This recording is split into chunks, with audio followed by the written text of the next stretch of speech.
Wala naman akong mic. Award-winning youth advocate, author, and entrepreneur.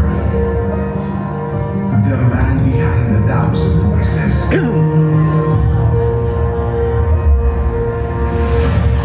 Pocholo the Voice Master Gonzalez started his professional voice acting career at age 16 after winning a voice acting competition in ABS-CBN and eventually became the voice of thousands of commercials, dubbed films, anime, and telenovela, original animation, video games, and audiobooks. In 2005, he founded the first voice acting school in the country, the Voice Acting Academy Philippines, which paved the way for thousands of voice artists, hosts, broadcasters, and motivational speakers to thrive in their field. He is the CEO of Creative Voices Productions, Creative Sound Studios, W Booth Company, Voice Talent School, Speech Com Center, Creative Visions Productions, and Creative Virtual Media. Jerry, The founder of pasong-paso na yan. 5 years, di pa ako nakagawa ng updated ko. VG8 Radio, Android Radio, Philippine Association of Professional Speakers, and Dial TV. Dapat meron na diyang a member of Paiba. Professions Award in the 2017 National Book Awards for Gusto Ko Ala, luma na yan. Talent, and wrote the chapter on dubbing in the book The Art of Voice Acting, written by James Alberger in 2019. And in 2020, when the whole world stopped, he forged on. Amidst the crisis that locked everyone inside their homes, Pocholo continued to give opportunities to aspiring voice artists. He Dapat bro, bagawa ako ng bago eh. Wala nang oras. and offer free online Madali lang naman. workshops on voice acting and home studio recording. In June 2020, Pocholo founded the Certified Voice Artist Program, the first Ang ganda ng boses ni Dennis Antenor, no? voice acting in the Philippines. Oo. Today, SIVA has certified thousands of voice artists, responding to the ever-growing need for voiceovers, dubbing, and localization all over the world. He believes that every voice artist should be heard, and that someone out there needs to hear their voice. Ladies and gentlemen, sit back and relax from the comfort of your home. Prepare to be Ayan o. amazed Bro, dapat may ganyan ka din, Jerry. Gagawan kita. by the voice Ha? master Gagawan kita ng ganyan, ha? Mr. Pocholo. Para hindi na kailangang basahin yung ano mo. Di ba, bro? Ayan.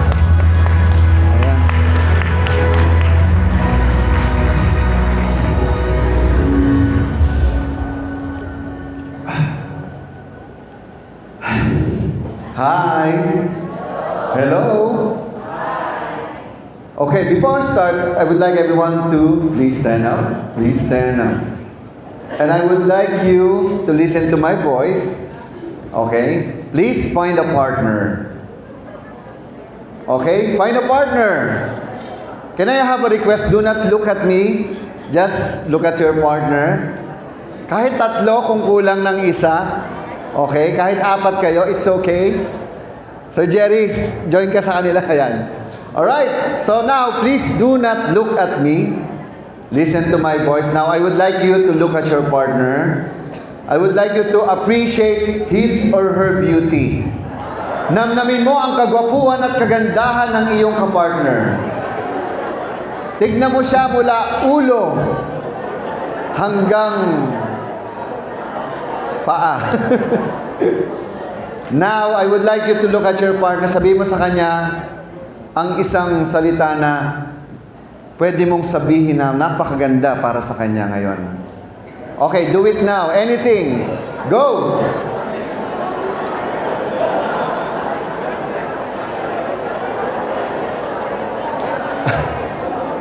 Ayan, purihin mo siya. Now, I would like you to hold the hand of your partner. Hawakan mo yung kamay niya. Sabihin mo sa kanya, alam mo?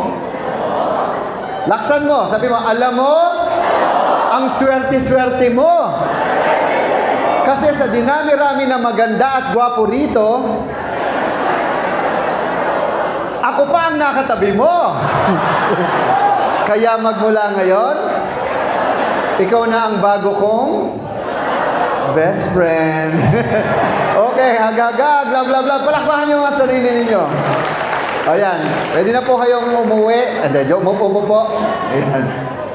Do you feel great today? If you feel great, sabihin nyo, I feel great. Do you feel great today? Very good. Ayan, alam nyo, busog na po ba lahat? Ayan, first time ko po na sinundan si Chinkitan dahil lagi po ako nauuna kay Chinkitan. Dahil alam ko mahaba talaga ang mangyayari. Pero this time, I always usually speak from 2 to 3 hours. Especially nasa training po talaga ako. So, but today I will I'll try my best to speak for 1 hour. Kasi medyo madugo po itong usapan natin. Sino po ditong gustong yumaman? No? Yan, tapos na po si Chinkitan. Sa kanya yun kanina. Pero tayo, gusto ko kayong maging inspirasyon at maging motivation para sa ibang tao. Tama? Mas okay po ba yun? Okay, pag-usapan po natin. Ito, para po to, this talk is specifically dedicated para sa inyong mga taga-silang. Sino taga-silang dito? Yung legit. Alright, very good. So, sabi ko dito, AI para sa MSMEs ng Silang Cavite, pagpapalakas ng lokal na negosyo at sa pamamagitan ng artificial intelligence. By the way, I also would like to recognize na ang family po namin na yung mga great-great-great-grandparents ko is from Naik, Cavite. Yan. Na sila yung pumunta ng Bataan sa Maribeles. Sila po yung founders ng Maribeles, Bataan. So karamihan po kasi ng mga taga-Bataan ay taga-Cavite rin. At mga Kastila po sila. So according yan sa research ko, and thanks to technology, meron po tayong tinatawag na myheritage.com. You will have a chance to know your great-great-great-grandparents na 8th generation. Gusto nyo ba malaman yon? Sobrang laking bagay po nun para sa ating pagkatao. Maniwala kahit sa hindi. And especially pag nalaman nyo yung DNA ninyo. But today, I'm going to focus more on the artificial intelligence. Pampalakas ng lokal na negosyo sa pamamagitan ng AI. Sino po nag-AI na dito? Ayan. But yung AI natin, anong klaseng AI? Malalim po ba siyang AI? Just to tell you my background in artificial intelligence, yung intro ko po pala ay 5, 6 years ago na.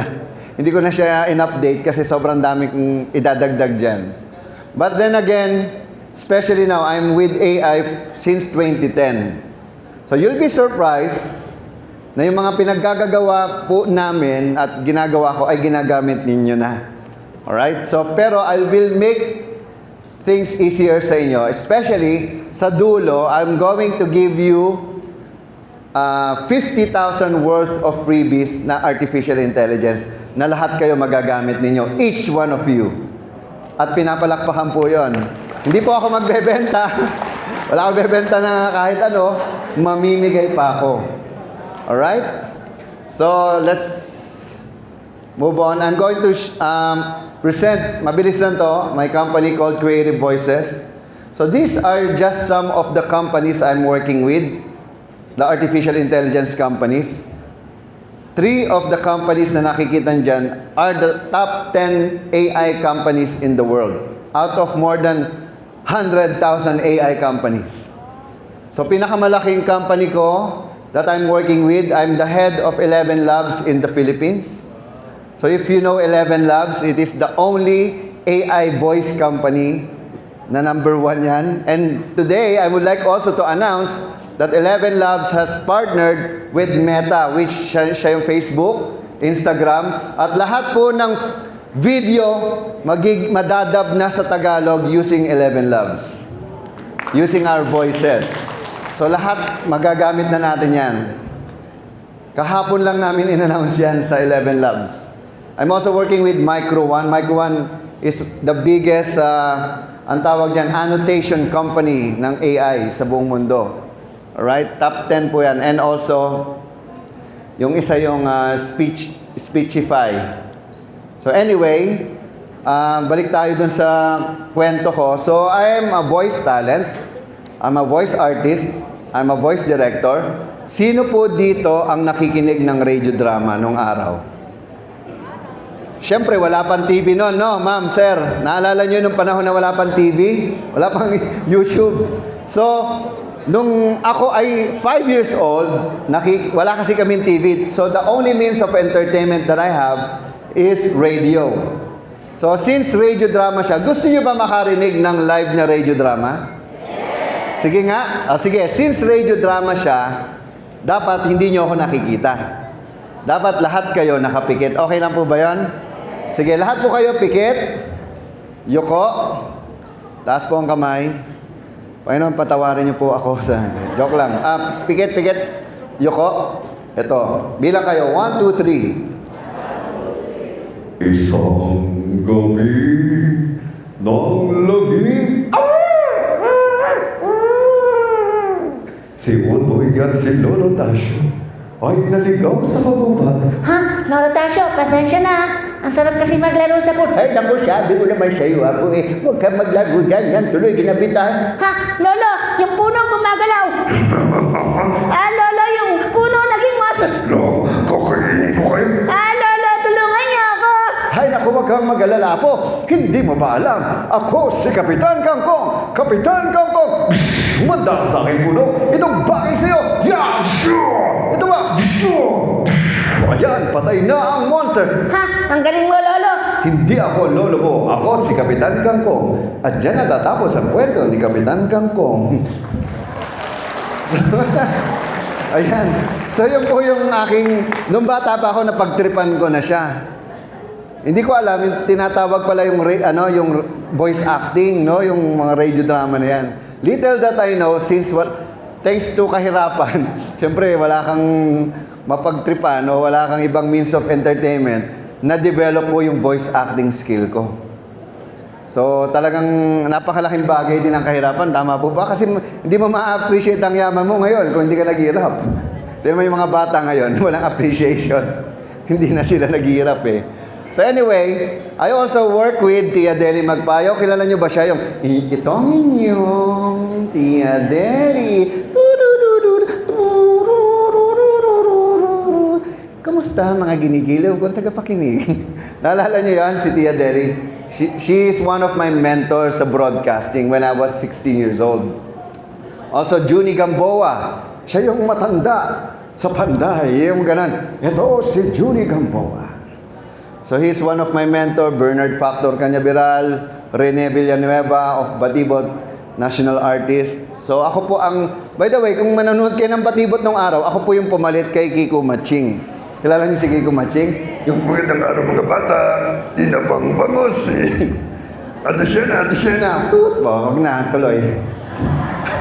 Okay. So, I have done so many commercials.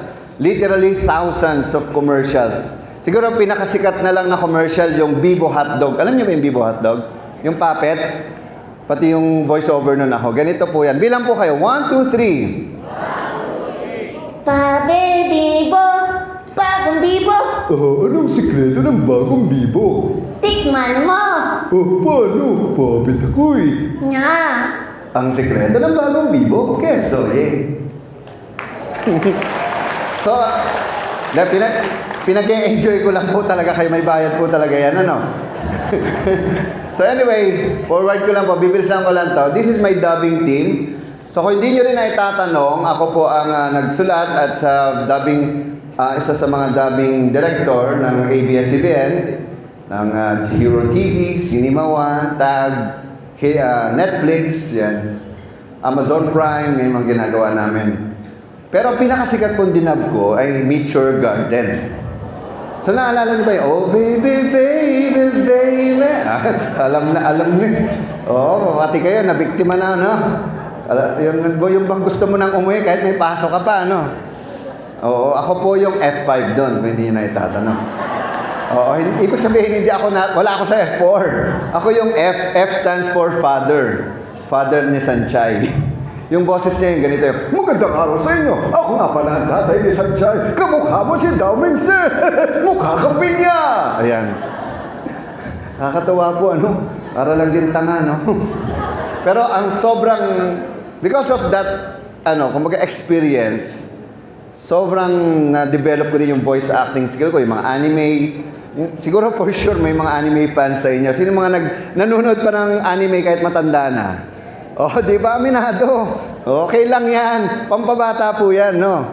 So, isa sa mga ginawa ko yung Cyber Kuro-chan. Ganito yung, Hoy, manda kayo sa akin. Ako nga pala, Cyber Kuro-chan. Tumbakay sa inyo. Ha, Ganon.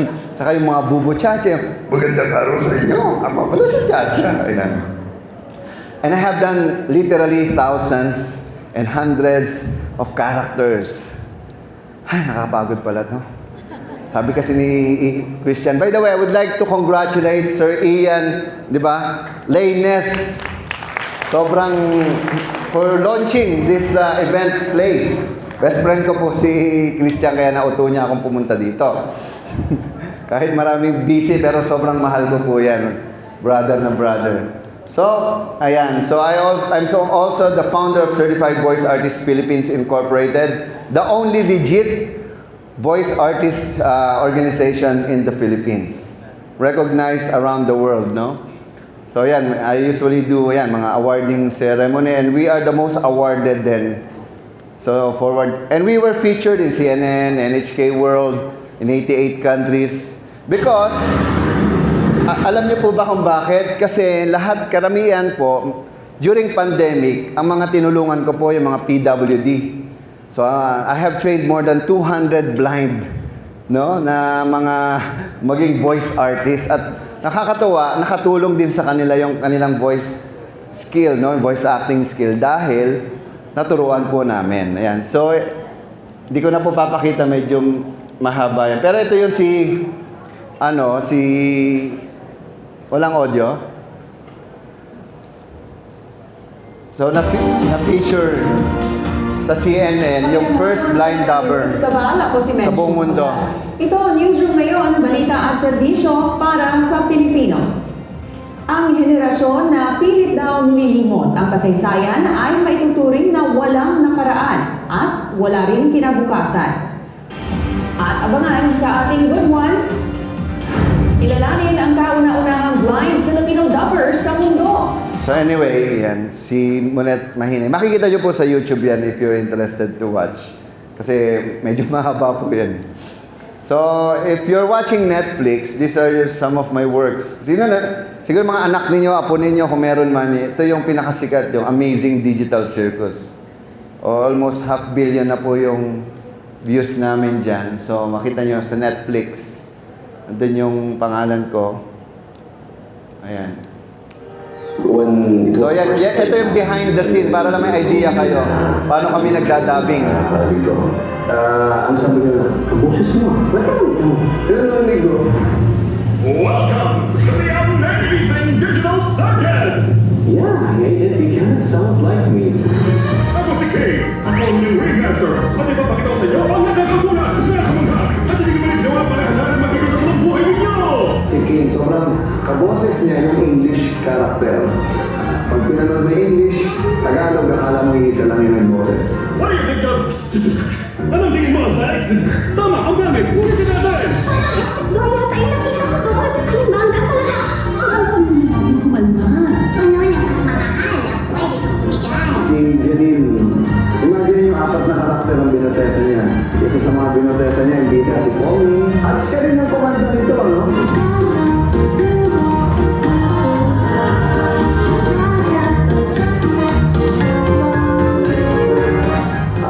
Ayan, sorry po kailangan ko i-cut.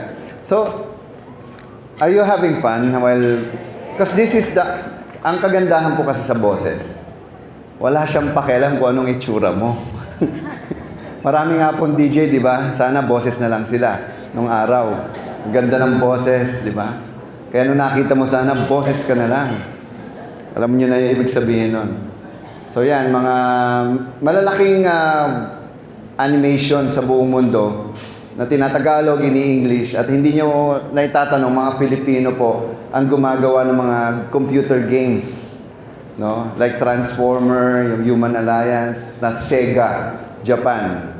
So ako rin po yung director nun. And one of the biggest ngayon, ito, Anyone Philippines.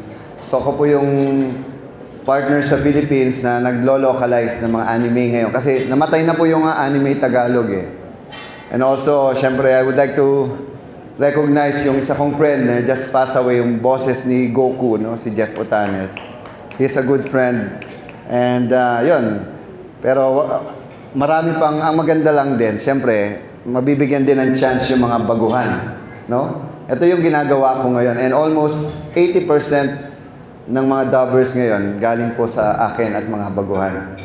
So sabi ko, hindi mabibigyan ng chance ang mga baguhan kung hindi mapapalitan yung datihan.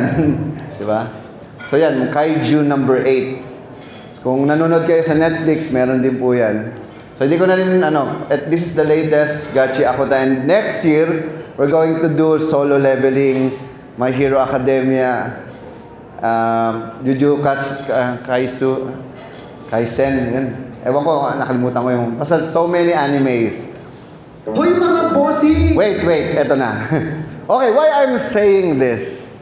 Because voice is the only human in technology.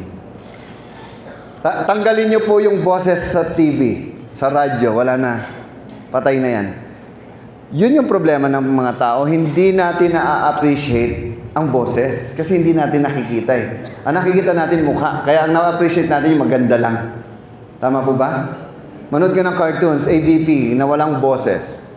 But then again, for the longest time, tandaan nyo, we are humans because of our voice. Without our voice, there's no speech. Without speech, people perish. Ang hirap po magsalita ng wala kang boses. Imagine niyo ako ganito. Ganito lang akong sinasabi.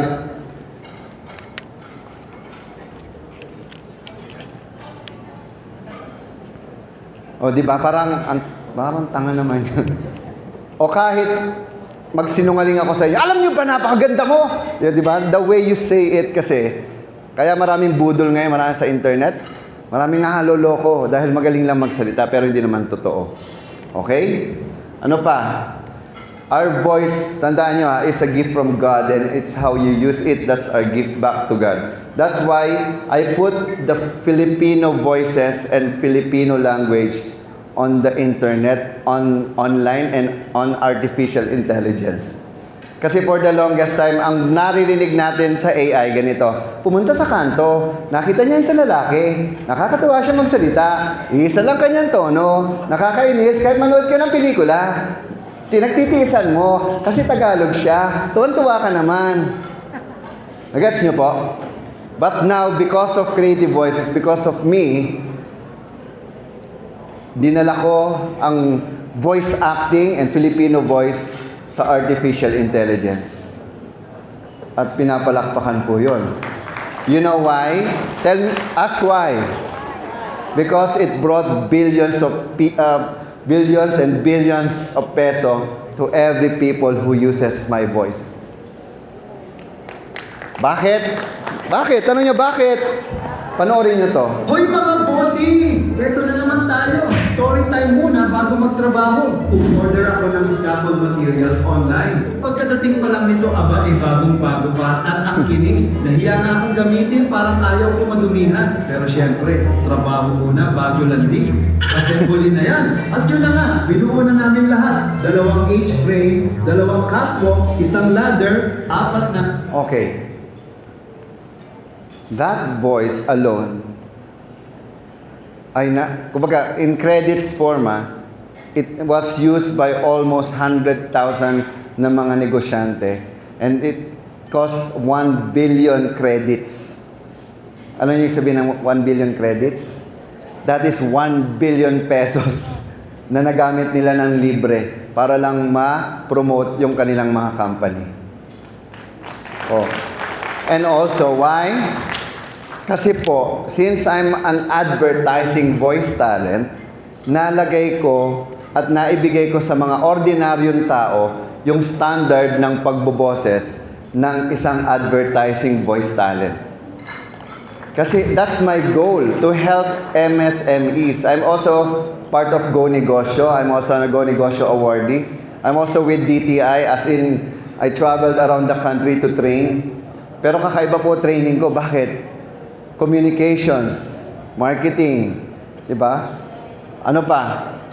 Entrepreneurial mindset. Yan ang kulang na kulang sa ating mga kabataan ngayon. Gusto nila instant money. Wala namang ganun. Di ba? How many years po ang pinaghirapan nyo para kayo kumita? Alam nyo, ito, I just want to tell you a story of a good friend. Nagsimula siya sa pagbebenta at pagpaprint ng mga printer ink. Alam niyo kung sino yun? Yung may-ari lang naman itong building na to. Walang iba kundi si Christian Laines. Palakpakan natin siya. You know, his story, your story is inspiring. Naniniwala ako, lahat tayo may kwento. Ang tanong, may kwenta ba? Ang tanong, paano mo kiniwento? Tama? Kasi naniniwala po ako, lahat kayo may karapatang magkwento. Ang tanong, may platform ka ba? Ngayon, meron na. Andiyan na nga yung... Parang tanong, gusto mo bang ikwento? O mamamatay ka na lang kasama ang kwento mo na walang na-inspire dyan? Parang kanta na hindi mo na-isulat. Parang tula na hindi mo natula, di ba? At kwento na hindi mo na-isulat. Mamamatay yan kasama mo. So, ang sinasabi ko lang po, through artificial intelligence, ito na po pag-uusapan natin. Bakit AI? Bakit ngayon? Kasi po, nagbago na ang negosyo. Bakit? Tandaan nyo, dati, kailangan mo pang makita ng personal yung tao para lang makabenta ka. Kailangan mong gawin ang lahat ng pwede mong gawin. Either mauto, mapaniwala, o mabentahan mo yung taong yan. At kung wala kang benta, napakahirap dahil masasayang buong maghapon mo. Kaya karamihan nagiging empleyado kasi napakahirap maging negosyante. Tama po ba? By the way, I also would like to tell you that last 2023, I've lost 25 million in a scam. Napakahirap ng pakiramdam na halos mabaliw ka. 25 million, hello. Parang ang dali mo makuha yan. Siguro mga politiko ang daling nakawin, pero hello. Hindi tayo corrupt, hindi tayo tulad nila. Okay?